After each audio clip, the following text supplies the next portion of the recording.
You ever get that gut feeling someone's messing with your stuff, but no one believes you because it sounds too crazy to be true? That was me last summer, right after I moved into Maplewood Estates. 3 bedrooms, tall oaks, quiet neighbors, at least on paper. What I didn't know was that the biggest threat in the neighborhood wasn't a burglar or a raccoon. It was a middle-aged HOA board member named Heather Jennings with a Bluetooth headset and a clipboard permanently fused to her hand. I'm Barrett Finley, a general contractor by trade, and not the kind of guy who backs down from nonsense. But Heather? She was on a whole different level of entitled. The second week I moved in, she was already on me about my truck being too visible from the street. I parked it in my own driveway. "I'm just letting you know this as a courtesy," she said one morning, standing in my yard like she owned the deed. "Maplewood has standards. We're not, that kind of neighborhood." I didn't say much then. I just nodded, mentally filing her as a problem I'd eventually have to deal with. Then things got weird. My backyard outlet, one I barely used, kept tripping. I thought it was faulty wiring, so I replaced the cover, checked the breaker, even rewired the box. Still, every few days it would trip again. One morning I came outside early, coffee in hand, and caught movement near the back fence. There she was, Heather Jennings, in my backyard, plugging in a thick orange extension cord to my outdoor outlet like it was hers. "Hey!" I barked. She jumped, then turned around like I had trespassed into her space. "Oh, Barrett," she said with a fake little laugh. "Don't be dramatic. My power's been inconsistent lately, and your outlet is just right there. It's practically community property." "Not even close," I said, walking down the deck steps. "This is private property. You don't come back here without permission, and you definitely don't plug in." She rolled her eyes. "Relax. I'm just using it for my work laptop and printer. It's only during HOA hours." I stared at her. "You're running what now?" "HOA documents, ballots, newsletters. It's important. A little civic duty power drain isn't going to kill your bill." I told her to unplug and stay out of my yard. She huffed, but she left. That should have been the end of it. But a few nights later, my backyard security light went off again. This time I checked the footage. She was back. Same cord. Same smug attitude. What Heather didn't know, and what I had forgotten myself, was that the outlet she kept using was the same one I had tied into my sewage pump circuit years ago. It was a temporary fix during a remodel I did on the place before moving in. The pump only runs when the tank gets full, and when it does, it pulls serious power. Enough to fry whatever's leaching off it. I didn't say anything. Not yet. Instead, I waited. Let her keep plugging in. Let her keep using my power. I knew one day the pump was going to kick on at the perfect time. And when it did, every device she had hooked to that cord was going down with it. I didn't have to wait long. The next Saturday morning, just past 7, the sewage tank hit its limit. I was on my porch, already coffee in hand again, not for the caffeine but the ceremony, when the circuit popped. The distinct click of the breaker tripping was followed by a string of far-off curses from the other side of the fence. I didn't move. I let it play out exactly how it needed to. By noon, my front door rang. There she stood, Heather Jennings in full HOA regalia, clipboard under one arm, the other clutching a plastic grocery bag. Inside were the remains of a now dead office printer, its shell warped and its cord blackened at the tip. "Your outlet destroyed HOA property," she said, voice clipped like she was addressing a courtroom instead of a neighbor. "I told you not to touch it," I said flatly. "You ignored me. You tampered with it, didn't you? That's why it fried my equipment. I'll be invoicing you for the full cost of replacement, and I'll be bringing this up at the next board meeting." "Great," I said, stepping outside. "While you're at it, bring this too." I handed her a folded document from my back pocket. She opened it, eyes scanning fast and then slowing down as color drained from her face. "Notice of trespass," I said. "Served and notarized. You've entered my property without permission on at least 5 separate occasions. I have footage of each one. If you step foot back there again, I'll press charges." "You're being ridiculous," she snapped, but her voice had lost its edge. "We have shared community responsibilities." "No, Heather. We don't share power. And you don't get to play victim after you've been stealing electricity." She didn't respond, just turned, muttering about retaliation as she stormed down my walkway. I watched her go, then stepped back inside and closed the door behind me. Over the next few days, I started noticing odd things. My mailbox was left open several mornings in a row. A notice appeared taped to my front door claiming a pending code violation for an unapproved paint tone on my garage trim. I hadn't painted a thing. I went to city code enforcement. They confirmed no such notice had been issued by them. I asked to file a report. The clerk leaned forward with a sigh and said, "Maplewood Estates? That's not the first time we've had complaints about fabricated violations from that HOA." That's when I realized this wasn't just a petty neighbor getting revenge. This was an organized pattern. I dug in. I spent the next week compiling a folder. Not just my own footage, though I had plenty, but neighborhood posts, public meeting minutes, and city records. I found 3 other residents who'd experienced similar phantom violations after disputes with Heather or the board. One had been fined for a tree that didn't exist. Another got a lien threat for a fence that matched the HOA's official guidelines down to the inch. I invited them over on a Sunday afternoon, brought out chairs for the porch, brewed a pot of coffee, and laid out everything. I didn't need to convince them. They were already fed up. What they needed was a plan. "Let's stop playing defense," I said. "We've got enough here to get the city involved. Maybe more." One of them, a retired municipal clerk named Carla, leaned forward with a sharp look in her eyes. "I can help draft a formal complaint. If even half this is accurate, and it is, we've got grounds for a civil investigation." Turns out Carla still had contacts at the county attorney's office. She'd seen small HOAs go rogue before, but never one this brazen. With her help, we submitted a joint filing, formal allegations of fraudulent code enforcement, misuse of HOA funds, and trespassing. Within 2 weeks, we had a response. The city opened an inquiry. A field officer came out and walked the neighborhood, asked questions, took statements. Then came the subpoena quietly delivered to Heather's mailbox by certified courier. I watched from inside as she opened it. Her face went pale again, and she immediately walked back inside without looking around. Things escalated quickly after that. The city requested full financial records from the HOA.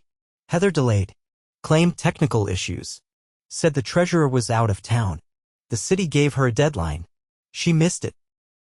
A second notice followed this one, signed by a judge. When the city finally got the books, it wasn't pretty. Over $20,000 in administrative expenses, had no receipts. Several payments had been made to a local landscaping company that didn't exist. Others had gone directly to a PayPal account registered under Heather's maiden name. That's when the police got involved. 2 patrol cars rolled into the neighborhood on a Tuesday morning and parked outside the HOA office, a converted guest house behind Heather's property. Officers went inside with clipboards and evidence bags. By the time they left, Heather wasn't smiling anymore. She was in the back seat. The neighborhood lit up. Doors opened. Phones came out. One resident even offered the officers lemonade. It was like the town fair had come early. I didn't gloat. I didn't have to. The silence from her house said everything. In the aftermath, the city placed Maplewood Estates under temporary administrative oversight. An independent investigator was appointed to audit the past 5 years of HOA operations. Heather's seat and the entire board was vacated pending the outcome. We held a community meeting the next week. It wasn't in a clubhouse or under the watchful eye of a clipboard. We set up folding chairs on my lawn. Carla moderated. We discussed a new charter, one that prevented board members from holding financial control without oversight, and one that required all HOA notices to be filed with the city. Passed with unanimous votes.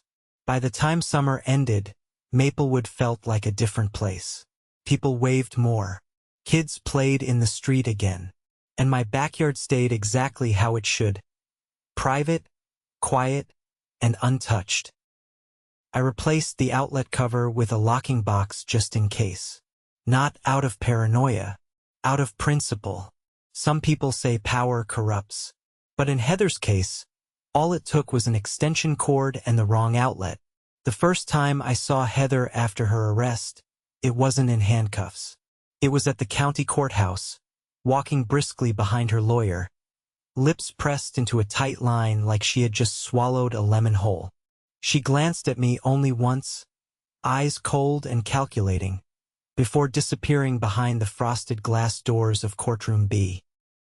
I hadn't come for the show, I was there as a key witness. The city's investigation had uncovered enough irregularities in the HOA's finances to warrant a formal indictment. Misappropriation of funds, falsifying reports, unauthorized use of private utilities.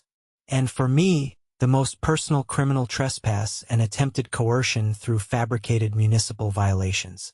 Inside the courtroom, the air was thick with tension.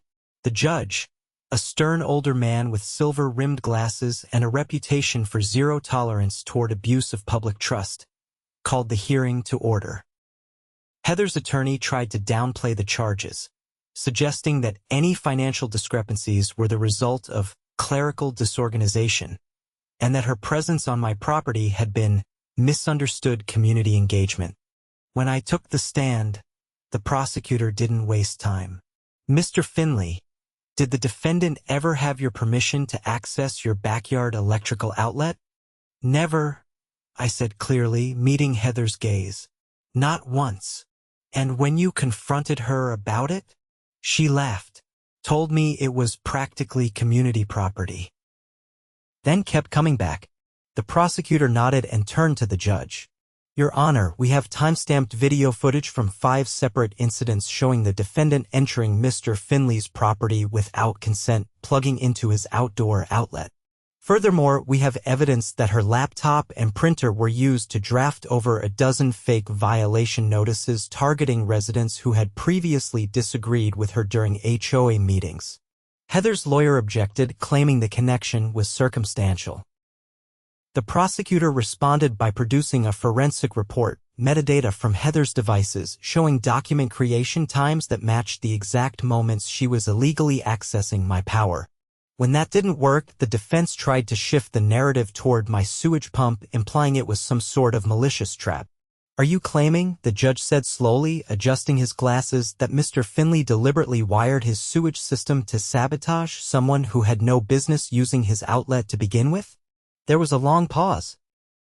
Heather's lawyer dropped that line of questioning immediately. Outside the courthouse, reporters had started sniffing around. It was rare that an HOA scandal reached this level, and the combination of embezzlement, trespassing, and electrical theft was too juicy to ignore. I gave a short statement, just enough to clarify the facts, then left before the cameras could dig for something more dramatic. Back in Maplewood, the fallout was just beginning. The city-appointed administrator who'd taken over the HOA in Heather's absence, an even-tempered woman named Denise Morales, called for a full audit of all property assessments and lien threats issued over the past 5 years. What they found was worse than any of us had expected. Dozens of residents had paid compliance fines that had never been filed in the HOA's official ledger. Entire streets had been selectively targeted, often those with younger families or residents who hadn't participated in board elections.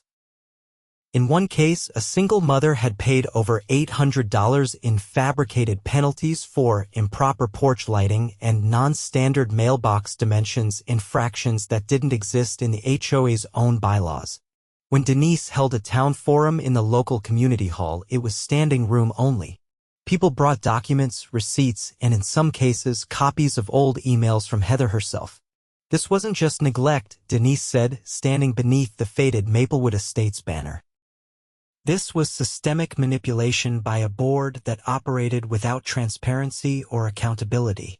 Carla, the retired clerk who had helped us file the initial complaint, stood up from the front row. "What happens to the money that was taken?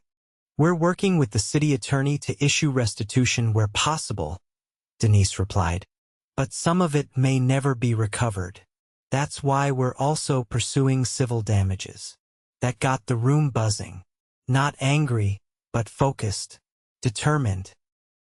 Heather's trial was set 6 weeks out, but in the meantime, the city froze all HOA accounts and revoked the board's authority to impose penalties. A third-party management company was brought in to handle maintenance and dispute resolution. The difference was immediate. Instead of threats taped to doors, people received polite notices. Instead of secret meetings behind closed fences, agendas were posted online with open invitations. I kept to myself mostly, but it didn't go unnoticed. A few neighbors dropped off thank you notes. One guy, a welder from 3 doors down, offered to redo my front steps for free.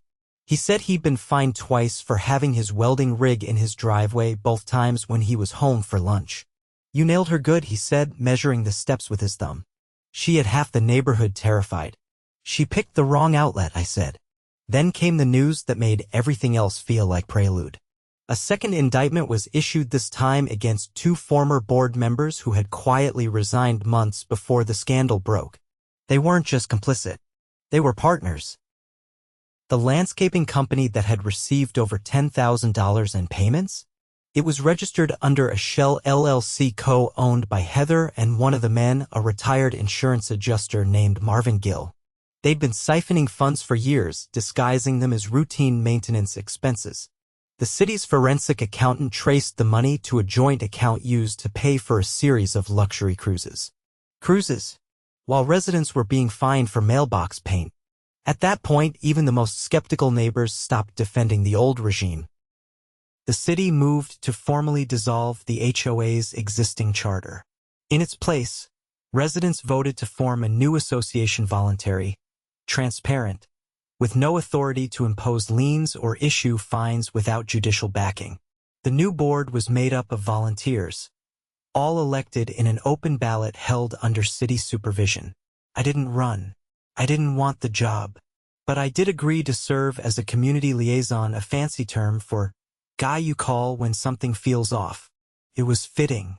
After all, I'd been the first one to notice the rot. And it hadn't taken a law degree or a badge.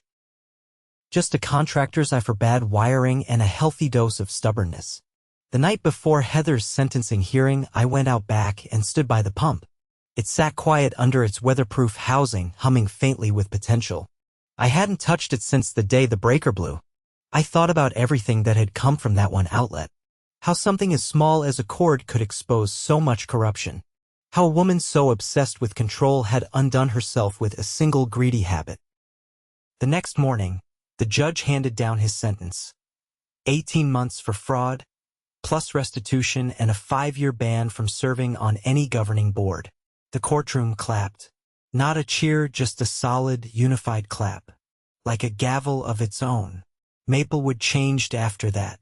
Not overnight, but for the better. Kids rode bikes without getting yelled at.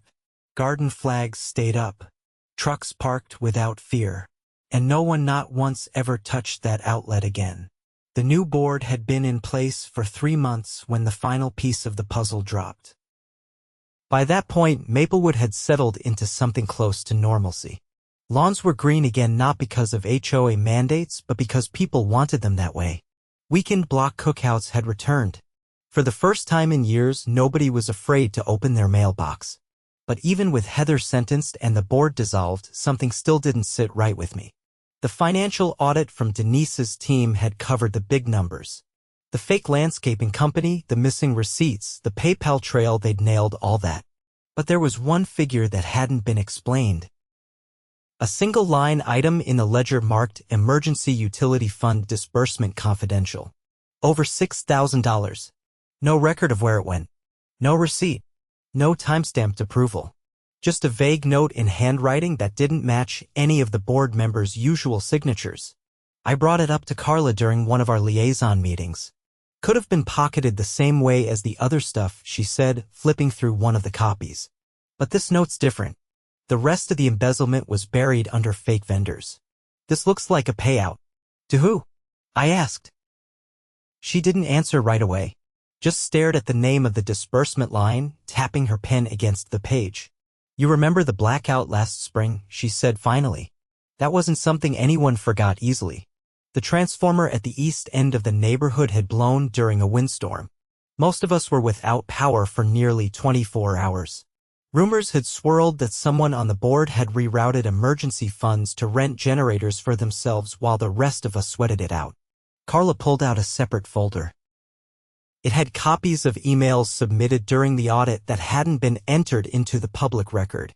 One of them was from a resident named Felix Tran, who lived behind the tennis courts. He had emailed the city administrator asking why the generator behind his home had been removed in the middle of the night, despite the continued outage. The email included a blurry photo taken from his upstairs window, a pickup truck, old and dusty, towing a flatbed with a large generator strapped to it. The license plate was partially obscured, but the last 3 digits were visible. "I didn't recognize the truck, but I knew who might. I called in a favor from an old friend, Marcus, who worked in vehicle inspections for the county. I didn't mention anything about the HOA or the ongoing case, just asked him to look at the partial plate and see if it matched any trucks registered in Maplewood. He called me back 3 days later. 'That truck's not from your neighborhood,' he said. 'It's a decommissioned municipal service vehicle. Used to belong to the county water authority. It was auctioned off last year.' 'Who bought it?' He hesitated. 'A guy named Russ Delaney.' The name didn't ring a bell, but when I searched it in the county's business database, something jumped out.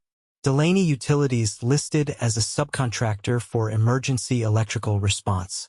The same company that had submitted an invoice to the HOA during the blackout for generator rental and installation. The invoice had been signed by Heather. The address for Delaney Utilities? P.O. Box. No physical location. I brought everything to Denise. This wasn't just embezzlement, I told her. This was a kickback. Heather paid someone with HOA funds to rent a generator that was never delivered. The truck in that photo? It was hauling it away, not bringing it in. She looked through the documents for a long time before responding. If this holds up, it's wire fraud. Possibly collusion with a public contractor. That's a felony. She contacted the district attorney's office the same day. A subpoena was issued for Russ Delaney's financial records. What came back was damning. Over the course of 18 months, Delaney Utilities had received 5 separate payments from Maplewood's HOA, each tied to emergency services that no resident could confirm ever happening. No weather reports, no calls to the city, no work orders. Just invoices signed by Heather and paid out within days. Worse, Delaney had recently withdrawn nearly all his business funds and closed the P.O. box. He was trying to disappear. The DA's office filed charges within a week. Fraud, conspiracy, and misappropriation of public funds. A bench warrant was issued. Delaney was picked up in a motel 2 counties over, trying to sell the same generator to a property manager from a different HOA. At his arraignment, he flipped immediately. Said he'd been approached by Heather through a mutual acquaintance. She told him Maplewood was sitting on reserve funds with no oversight. All he had to do was create a shell company, send some invoices, and kick back a percentage. In return, she'd approve every payment. When the blackout hit, they saw an opportunity to take a bigger slice. Delaney brought in a generator to make it look legitimate, then hauled it out once the photos were taken. Heather submitted the invoice the next day. It was all on record. Phone logs, bank transfers, even a handwritten note Delaney had kept, detailing the split. Heather was already serving her sentence, but the new charges triggered a second trial. The judge didn't hold back. He tacked on 3 more years to her sentence and froze all her personal assets. Delaney got 5 years with the possibility of parole after 2. But the real gut punch came at the civil level. With the fraud proven, a class action lawsuit was filed on behalf of the residents. The court ruled in favor of the plaintiffs. Every resident who had paid into the HOA during the years of fraud was awarded partial restitution. The state seized Heather's home, her car, and her pension. The funds were redirected to a restitution pool managed by the city. People started receiving checks within 3 months. They weren't huge, most were under $1,000, but it was symbolic. Proof that the system, slow as it was, could still work when you pushed hard enough. that justice could still mean something. The new HOA charter was finalized the following spring. It included strict transparency measures, publicly posted budgets, third-party audits, and zero authority to impose fines without a public hearing and city oversight. Board members were term-limited and required to disclose any financial holdings related to vendors. I stepped down as liaison once it was ratified. I didn't want to become what we just cleaned out, but I stayed involved quietly. If a neighbor had a concern, they knew where to find me. One afternoon, a young couple from down the block stopped by. They were new to the neighborhood. The wife was a nurse, the husband a mechanic. They'd just bought their first home. They brought over a plate of cookies and asked if I had any advice about living in Maplewood. Yeah, I said, accepting a chocolate chip off the top. Keep your doors locked. Keep your yard clean. And if anyone tries to plug into your power, tell them to come talk to me first. They laughed, but I didn't. Not entirely. Because the truth was it had all started with a cord. A single, stolen connection.